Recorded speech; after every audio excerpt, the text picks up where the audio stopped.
અચ્છા, દેવ પગલી લોકો તમને એમ કહે છે, આમ તમારું નામ દેવપુરી છે, પણ પગલી નામ કેવી રીતના લોકોએ પાગલ માણસ, ગાંડો, ગમે એ બોલે. અત્યારે હું પોડકાસ્ટ આપું, શું બોલું મને પાન જ નથી. બરાબર. શું આપી રહ્યું મને કોઈ ખબર નથી. એટલો જનૂની માણસ છું, એટલો વફાદાર વ્યક્તિ છું કે હું અત્યારે તમારો થઈ ચૂક્યો છું. બરાબર. આ પોડકાસ્ટનો થઈ ગયો છું. અહીંયા બેઠો છું તો હું સિલિન્ડર છું. અત્યારે હું કોણ છું, મારા કોણ સંબંધ છે, કોણ મારા ઓળખીતા, મને યાદ જ નથી.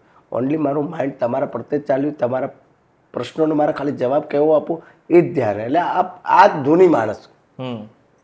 આને ધૂની કહેવાય. બસ એ ધૂની, એ પાગલપણ. કોને નામ રાખ્યું હતું કે તમે પોતે જ રાખેલું? પોતે જ રાખ્યું. કોઈ નામ નહીં. આ રાખ્યું હતું ઘણા વર્ષો પહેલાં, મારા પપ્પા એક્સપાયર થયા પછી. જેમ કે પપ્પા 1.5 વર્ષ સુધી એક પાગલ રહ્યા હતા, અને ગામ લોકો એવું કીધું હતું કે ભાઈ તમારો છોકરો આને ધ્યાન ના આપ્યું, અને પપ્પા પાગલ થઈને એક્સપાયર થઈને ગામે કીધું કે આ રખડી ગયો, નાને કાંઈ કર્યું નહીં, અને એનો બાપ ગાંડો થઈને મરી ગયો.